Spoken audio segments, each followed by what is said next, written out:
Hi there and welcome back to Amplify, the personal brand entrepreneur podcast. I'm Bob Gentle and every Monday I'm joined by amazing people who share what makes their business work. Now, let's face it, you probably have moments when you think you do the same thing as many others. Marketing is the structured approach of defining who you are, what you do, and who you do it for. And this week my guest is Joseph Bojang, and he's delivering the lead generation strategy and implementation for some of the biggest names online. In this episode, he's going to share what he's learned from that work and how he's using it to accelerate and amplify his own visibility as he pivots into his own personal brand business. As you may know, this show is supported by our sponsor AgoraPulse, and you know how hard it is to juggle all the things in your business, the accounts, the meetings, the never-ending inbox. And that's why I've teamed up with AgoraPulse to give you more than 5 hours back a week when it comes to managing your social media marketing. No complicated Excel documents, long emails, or millions of open tabs. Simply manage all your social media channels in one place. Go to amplifyme.agency/AgoraPulse to score 2 months for free.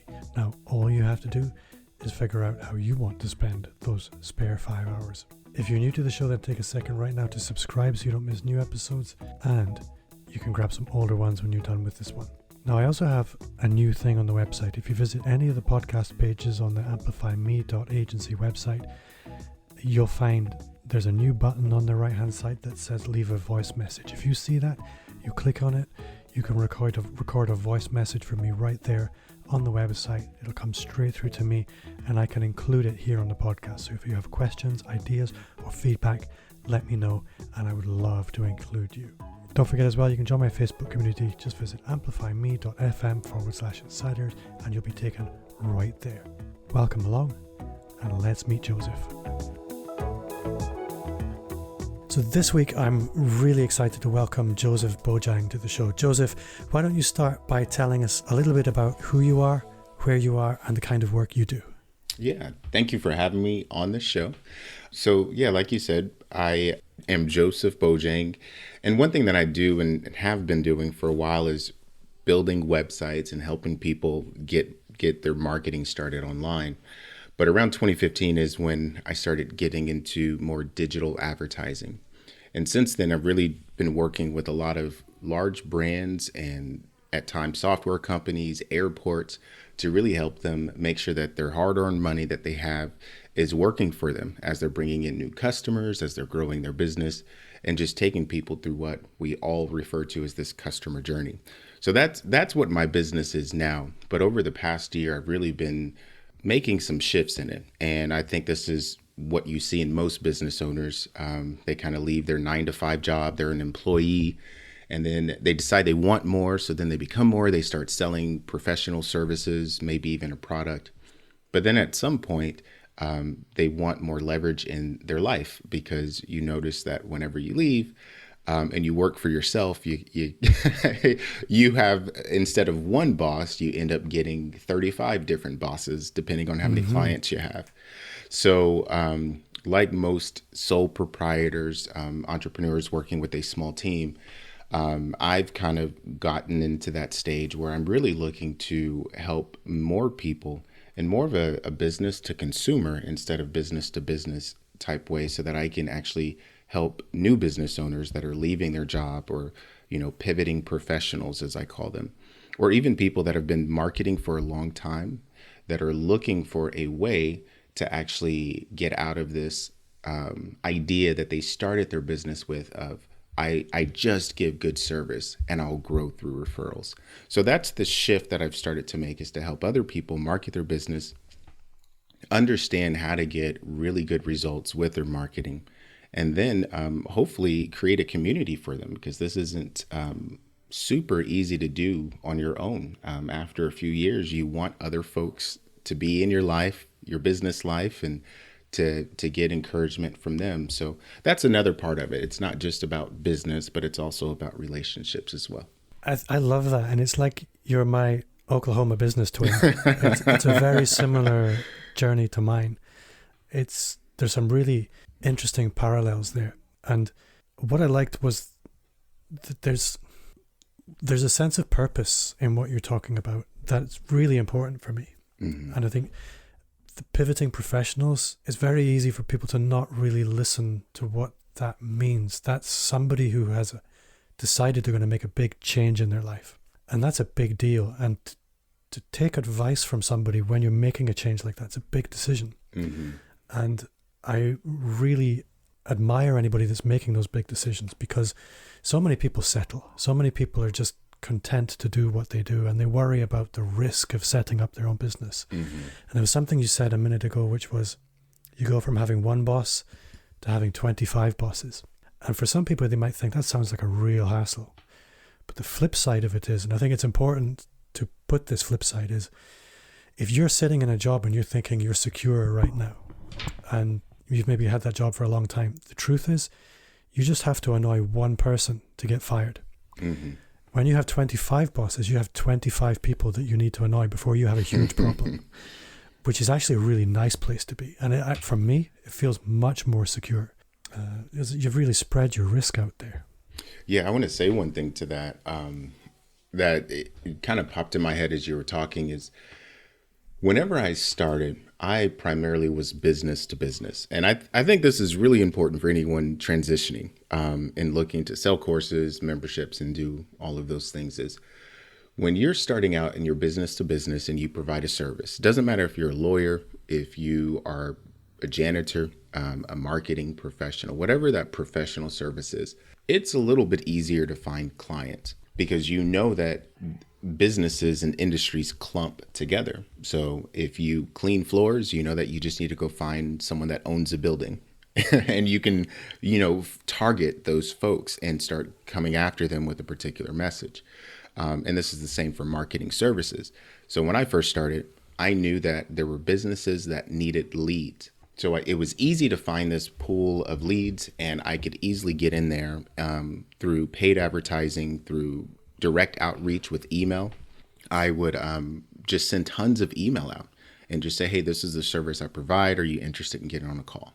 And then eventually that got into paid ads, but it was easy to find and target and get new clients. But whenever you shift and you start going after consumers and not so much business people, it's a change that you have to take to where you're earning people's time. Because the person that might want to buy your course or be in your membership or do that thing that you're selling to them, you're competing against Netflix. You're competing against them going to the gym. You're competing against them hanging out with friends because it's not their job. But when you're business to business, these folks are paid to do a job. And if you can help them make more money or save time or save money, they want to keep you around. But when it's business to consumer, there's a different task, a different way that you have to put your voice out there. And we have all these ideas of growth hacker, but it's a lot more work. And that's been one thing for me, Bob, that I've been noticing is that the skills that I built up that I can now teach people are different than the skills that I have to employ to get new customers and students for my courses, which has been an interesting insight that I've had lately. I can really see that. It's almost like there are two disciplines there. There's the relationship building discipline of business to consumer, mm-hmm. and the attention discipline of business to business. Mm-hmm. It's really interesting that I hadn't actually looked at it that way before, that really you're competing with inertia mm-hmm. in the consumer space. And in the business to business, it's their job to be moving. Inertia isn't something you're allowed to enjoy when you're at work. Mm-hmm. When you're at home, you can sit in your chair and watch TV, and that's okay.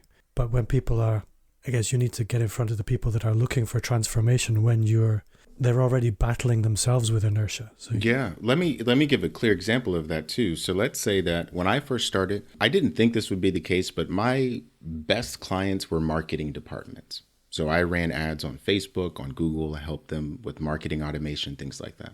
My best clients were marketing departments in very large companies, because they couldn't just hire someone that had the experience. They needed a certain type of person that was available to go set up a booth at an event. They needed someone that could run their social media. But when it came to running paid ads and having a plan for that, that was very difficult for them. So a lot of the people that would hire me would be the chief marketing officer or some senior level marketing professional.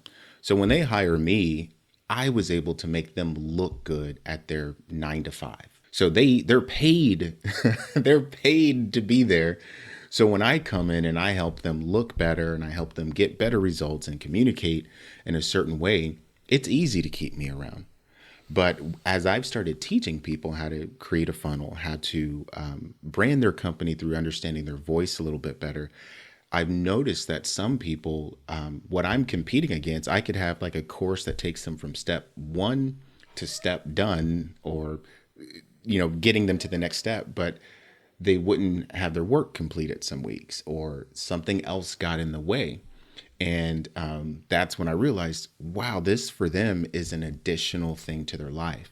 So there's all these things that I actually need to help folks with before they start working on their business, to get them motivated and understanding that their schedule needs to be clear. And this is something I know that you plan your work, and I'm moving more into that now, to actually plan the time to make this content production an actual job and not just something I do in the hobby. One person said that if you treat your side business or your side hustle like a side hustle or like a side business, then it's going to be very difficult to grow. You actually have to treat it like it's your full-time business. Even if you're just giving it, 2 hours a day or 2 hours a week, there's this level of effort that has to be given to it, because you don't always know what's going to work. But when you bring that effort, then you're able to uncover, when I talk about this topic, people get excited.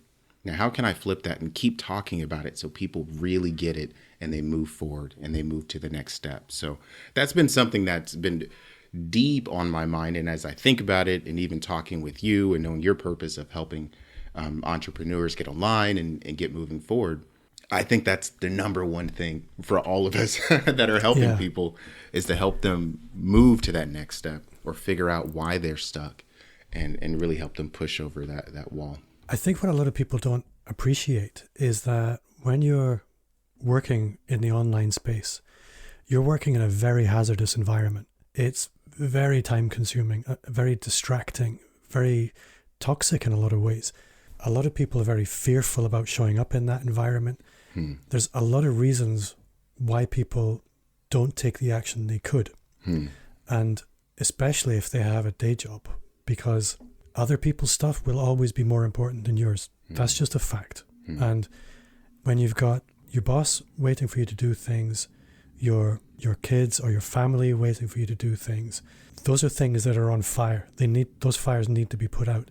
And then you've got, contrasted with that, difficult, scary, intimidating things to do. There's a very strong repelling force there that will try and keep you away. So you have to be super intentional about doing these things. And as you described, it has to be scheduled or it won't get done. Yeah. Simply. I agree. Now, one place that I really want to go with you, because for me it stands out a mile, is YouTube. You've been doing YouTube. I don't know how long you've been doing it, but you have a similar number of subscribers to me, which is, frankly, not many. Yeah. My kids would laugh at the number of subscribers. They do laugh at the number of subscribers I've got. But I'm okay with that. But you get crazy views on your videos. So what's with that? What happened? That doesn't happen by accident. Yeah, so I will say YouTube for me has been an interesting ride. So, excuse me. At the moment, I believe I only have maybe around 10 or 11 videos. I started late last year, and I think I posted one video in August. I was posting, it felt like one video a month. And I started YouTube for many different reasons, but the main reason I started YouTube is I'm good at search engine optimization. And one thing I know about search engine optimization is it's not about posting what you care about, but it's actually posting what other people care about. And hopefully you know what you're talking about. So whenever I post on YouTube, there's a few things that I'm posting on that I wouldn't post on, but when I do the research, I see that they are getting tons of search. So I think one of the most viewed videos I have, which is only like 1,000. But when I look at that video, I know that people were wanting to learn how to create a website. So of course I go out and I have extensive experience on doing that. So I create that video. So most of the videos I'm creating right now are all based off of research. So I don't post a video that I haven't researched and I don't see that there's a high search volume for. and also the competition's pretty low. I will say on the last two videos, with the exception of the last two, I'm at the point now I've just hired an editor. So I'm starting to produce 2 videos a week. So I'll record. As soon as I record, send those to the editor and they'll take it from there. But with those last 2 videos, I feel like now I'm in a place where I can start growing faster. So I did one on how to quit your job, which I knew was popular. And I think I spent like $20 in ads on that just to get it out there further. And then I turned it off. So with those two, I have spent about $40 just to promote those. But most of everything I do is really just based off of search engine optimization. YouTube is one of I think it's for sure in the top 5. I think it's number 2 top search engines in the world. So the benefit of that is actually just finding what people want, what they're already searching for, and then just putting your information with a catchy thumbnail in front of them. And now I'm really working on doing better in my videos to try to keep people engaged and make sure that the content is really what they're looking for. So that really is my number 1 channel for posting now. And I really hope that by the end of this year, I have thousands of people subscribing and getting value from that channel. You see, I love that your answer is simply, you just do the work. You do the research. You do what everybody tells you to do. There's no magic. No magic. There's no magic. It's one of the things that I think a lot of content creators are guilty of, is just fighting through getting the content done, get it out there, throw in a title, and then blame YouTube when you don't get the views that you wanted. Mm-hmm. But I had a follow-up question, I guess, and that is, how do you balance your need to communicate specific things with the fact that, to use terrible words, chasing the algorithm? Yeah. How important is it that your content actually aligns with the description and the title? So I want to say I love this question for many different reasons. I'll try to just give a few as a summary. But one, I only talk about things I believe I have something important to contribute on. So, of course, I could go find something that's popular, that's a popular trend, a popular song, and I could post on that. But the reason I don't do that type of thing is when you ride trends, you ride them on the way up, but then when they stop, you don't know what you need to do to get that result again. So I'm not one that would ride trends in that way, unless it's something that we know that happens every year. So, here it's very big for Black Friday after Thanksgiving. So people are going to go out and do a lot of shopping. So that might be a trend you can do every year. But most of my videos are things that I've done close to a decade. So I consider a few things as I'm creating content. One, is this a question that I'm getting that I no longer want to answer, and I would prefer just to send people a YouTube video? Then, is this a topic that I don't want to answer, I think I can answer just as good or in my own voice, but I also want people to have it out there somewhere so they can go back, they can refer to it, they can help themselves, and I don't have to send in an email or do much on it. So I look at it from that response too, is I'm looking at what do I want my body of work to be? And what I know I want my body of work to be, I can't get to it right now because I really am trying to build up some pillar content. And the pillar content is, if you're going to do anything online, I know you need a website. So that was like the first series that I did. And then there's other things that I think people need as they start building their business. And I'm building those videos, or I'm creating those videos based off of what the algorithm is showing me, but then filling in the other ones. So let's give just a clear example for folks that are starting YouTube or even Instagram or Facebook. So pillar content will be something around the use of a website. That's the main pillar idea. And pillar is in these large posts that will hold up a building that are sturdy. But then there's supporting content that will point to that pillar content. So if anyone here went to my website, what they would find is that there's a large video that's going to say how to make a WordPress website with with DreamHost.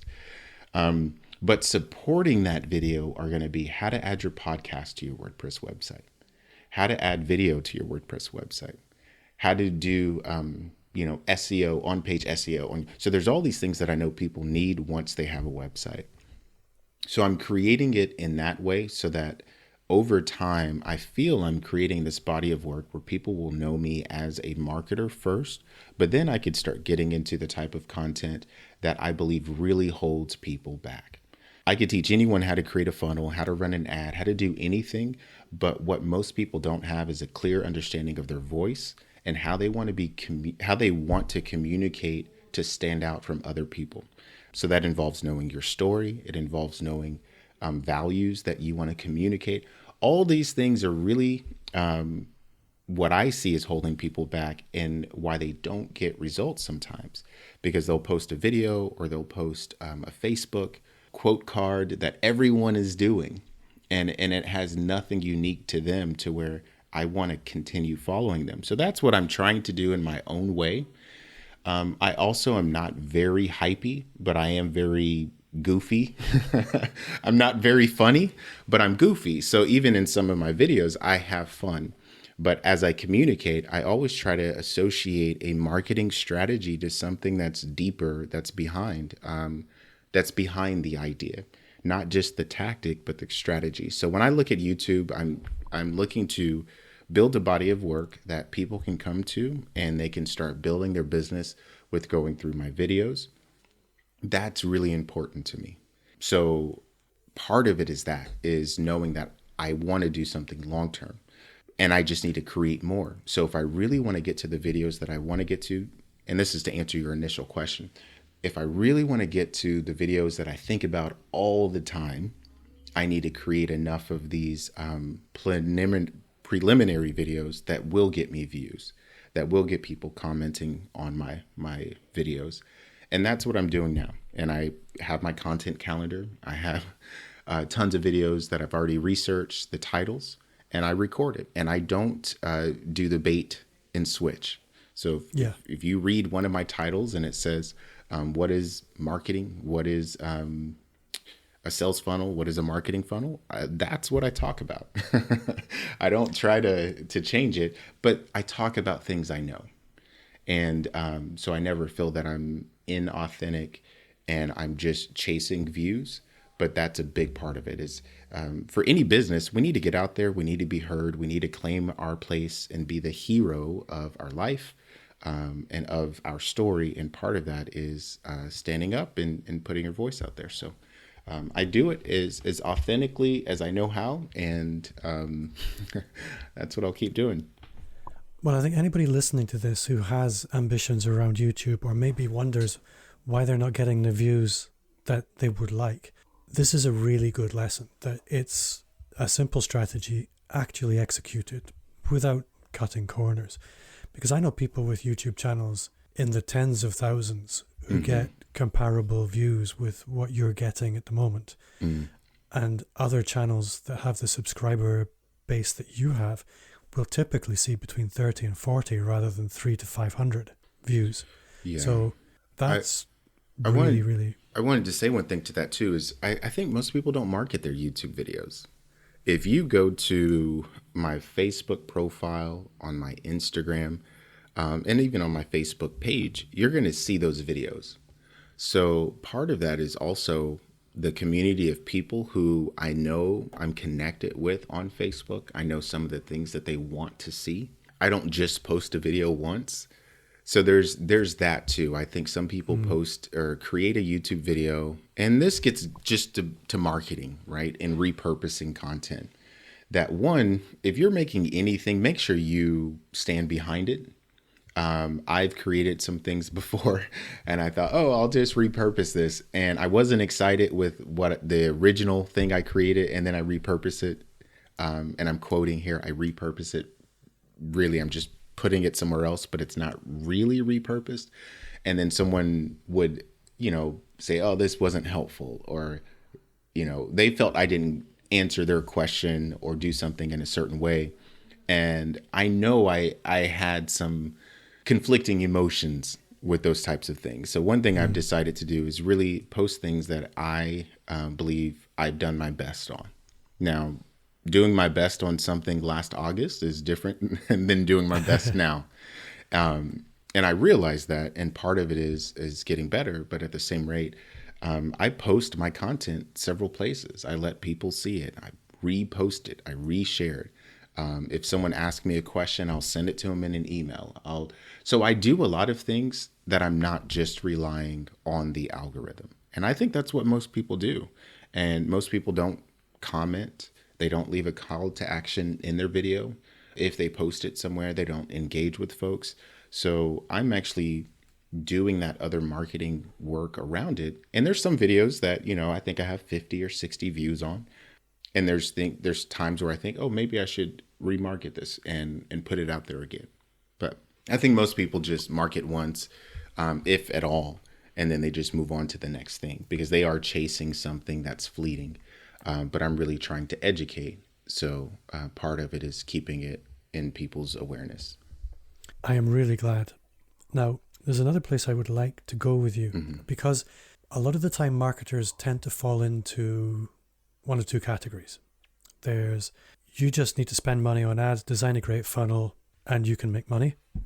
I think some people will call them the bro marketers. I think that's maybe not quite what I'm talking about, but you know what I'm talking about. Yeah, I do. And then there's the other category that say it's all about personal brand and profile, and you just need to be visible. Now, we both know the truth is you need to span both to an extent. But I'm interested to hear from somebody that has spent a long time working in the ads space. What impact does your personal brand have when you start investing in that and you bring it in? Yeah. I believe to make a lot of money, your personal brand doesn't mean much.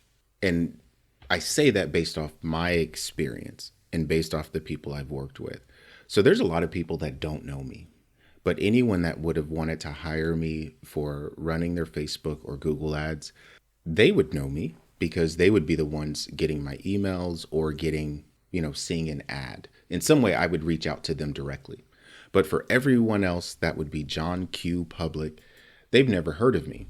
And in many ways, my business goals were to, build good processes, to get new clients, onboard them, deliver a great result, and keep doing that over and over and over. So my brand didn't matter unless my business goal would have changed to actually start bringing on new employees.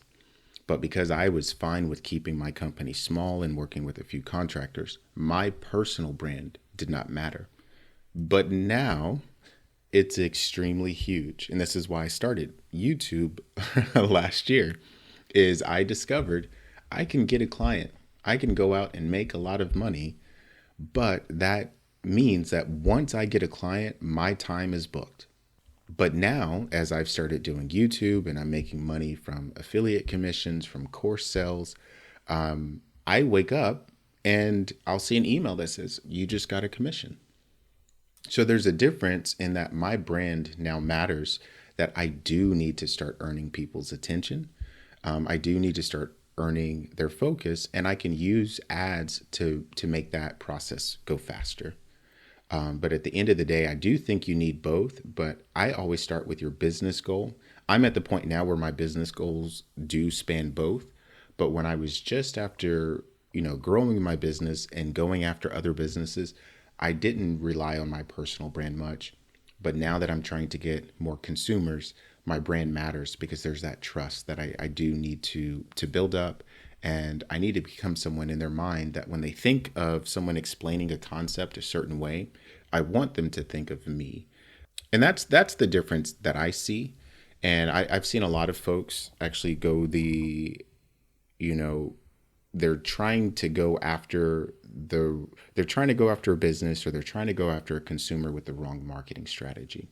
And I say focus either on businesses or focus either on consumers until you hit your business goals. That could be financially, it could be free time, it could be enough income so that you can leave your job, whatever that goal is. Once you hit that goal, then you make a new one, and that may include a revenue stream with consumers or with businesses. But I think it's easier to grow with one and then add the other. And I think I found most people who have a large brand right now start it with client work first. And this could be your Amy Porterfields. It could be your, I guess Pat Flynn did not. He No. kind of started with brand first, and that's kind of the point, is that if you have a brand now, you at one point started with going after businesses and providing a client service, or you started with brand. But when you start with brand, that's a longer journey. But I never saw Pat Flynn taking on marketing clients and having marketing services. He stayed in that one lane. And that's my recommendation, is that you stay in one lane until you make enough money to where you can hire other people to help. So I've stayed in one lane, and now I can hire people to help me grow the brand. Or I could have done it reverse and then moved over to services. What do you think about that? I'm curious to hear your thoughts, Bob.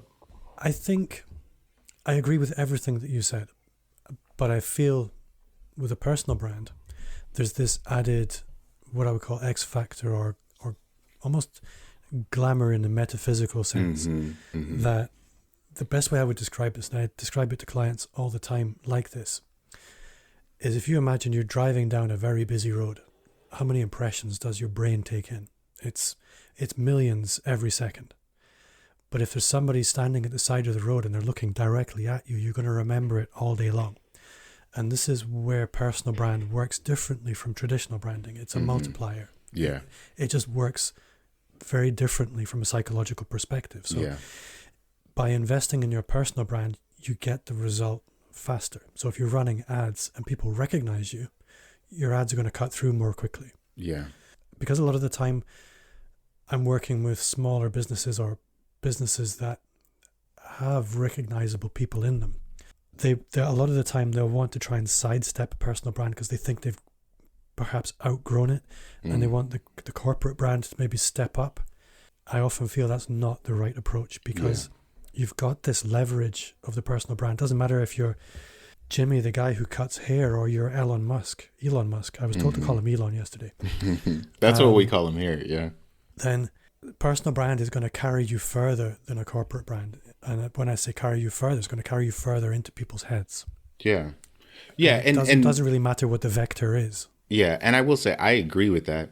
I'm thinking that it's hard to build both at the same time.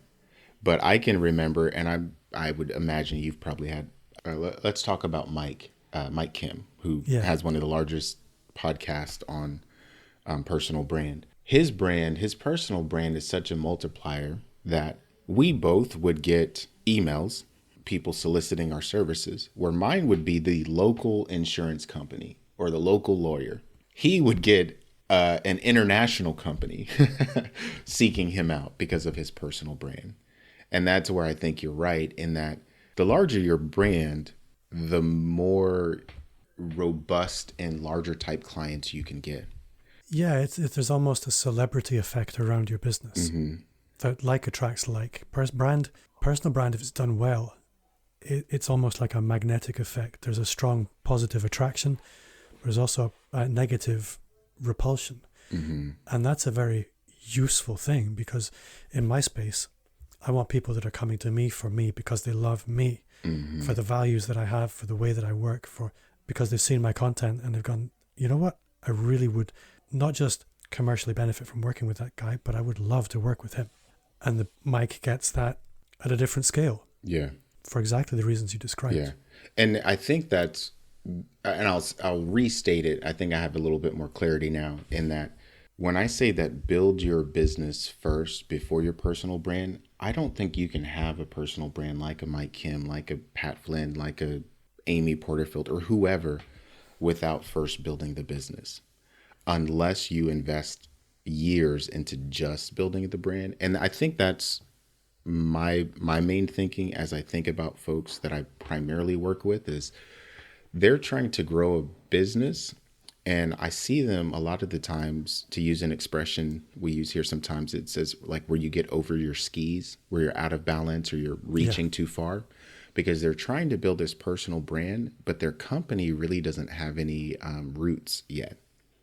So they're not really building off of, and I'm thinking of the people that are just now starting out and they start posting on social media, but they might, make $300 a month as they got one client. And as they start building that, I've found they struggle to really know who they are, and they struggle to really know how to communicate. So with those folks, I usually say just focus on growing the business, get clear on the clients you want, the clients you don't want, the type of work schedule you want, because you don't even know if these are the services you want to sell. When I started out, I had about 6 different products: website, social media, logos, email market. I did all these different things, but it took me about 2 years to really dial into what I wanted. And then once I dialed into what I wanted, I was able to raise my fees, and I became a specialist in a particular area. And at that point, I started to build my brand. And I think that's what I'm saying is I think we all need personal brands. I usually think people want to get that business built first to know what the brand is. I think that's what I'm saying. I get that. A mistake I see a lot of new businesses making is that they want to try and build a brand, not understanding that they actually already have one. That a lot of people are starting their business as people. People already know who they are. You simply need to take what's already there naturally and scale it up a little bit, make it a little bit more visible, and not take the step, which I think you were referring to as thinking, well, now I need to completely create a brand new brand in a corporate entity that nobody's ever heard of and doesn't believe in. People already believe in me, some people. So start with what's already working in your personal brand, and I think you'll get where you want faster. I couldn't have you here and not ask this question, and it's really, ads. Ads is a very complex landscape, but when you're a master of any craft, there's only a couple of things most people need to worry about. So if you were looking at the average business owner, you're saying, you know what, if you've got 2 hours to go and learn something, this is what you should go and learn. What would your go-to advice be for them? Where should they spend that time? Yeah, so it kind of depends on, I'll try to give a big strategy view of it is, I say it depends on if you know the identity of your customers or if you know their intent. So start there. Do you know who your customers are, their age, demographics, what they like to do? And then if you do, then you want to go to a platform like Facebook when you know the identity of them, because you can go and select their interests, where they're located, all that kind of stuff. If you know their intent, I normally recommend a search engine based type of advertising like Google. In that regard, people are coming there to say, how do I blah, blah, blah. And it's easy to get in front of people based off their intent. So that's the simple way to, or simplistic way to think of it. Yeah. And then, so starting there, once we kind of determine what we're going after, for this example, we'll just say we know who they are, what they like to do, what types of people they hang out with. Well, then I would say, okay, let's get on Facebook. Once you get on Facebook, it's really important to understand that your goal is to stop someone scrolling. So if we're going after the right people, the next step is to stop them scrolling. And that's going to depend based off of what your business values are, what you're okay with portraying in your ad creative. And that's going to be different across the board. So if I'm a financial advisor and I run a wild ad, that might do good to get attention, but it might backfire on someone's trust with me to give them financial advice. So I really think you have to figure out what works for your company, but we're really trying to create some creative that gets people attention. And you were even talking about this. If you're headed down the road and you see all these messages, you're taking in a lot. So I like the word attention better than the word awareness. Attention is actually focus on something while you exclude other stimuli. So there could be other things happening around you, but your attention is on one thing. Where awareness is, you might be in a room and you might be aware of the door, aware of the desk, your computer, your lights, everything. You're aware of it, but your attention might be on a book. So I like this idea of really grabbing their attention, holding their attention, and then leading them to the next step. So that's very large, and it's kind of hard to implement that as a step 1, step 2, but that's my thinking behind me running ads. And it really starts with, what do we know about our potential buyer? How do we want to lead them to the next step? how far should the next step be? And this is the concept that I use of a bridge too far. I got this actually by one of my favorite marketers, Dan Kennedy, is that for some people, a bridge way too far is when you ask for too much too soon. But a bridge way too far is good when you don't want people to be your clients. And those are the folks that will come to you and say, well, is it possible that I can do this, this, and that? And it's like, no, I've set it up this way to exclude you. And that's the bridge way too far. So those would be the big things. Are we identity or intent? And then we pick our platform. Once we're on that platform, we're trying to get their attention, which means they're focused, and we're trying to increase their desire to take the next step. Every ad platform works. Every ad platform works. It's really about where your audience is and are they starving for what you have. I think you're going to have to come back sometime when we're going to go deeper on ads. Would love to. Thank you. Joseph, you've been an awesome guest. If people want to connect with you, how would you like them to do that? So the best way is to help you and me grow our YouTube subscriber list. Check me out. Go to YouTube. That's where all of my attention is. Just search for me, Joseph Bojang. That's Bojang on YouTube, and you'll find some of my videos. Depending on when you listen to this, I might have few or I might have many. I always try to respond to everyone, but looking forward to connecting to people there. Joseph, I always end with this one question, and that's, what's one thing you do now that you wish you'd started 5 years ago? Building my personal brand. That's what it would be, building my personal brand. Awesome answer. Joseph Bojang, thank you so much for your time. You've been a great guest. Thank you.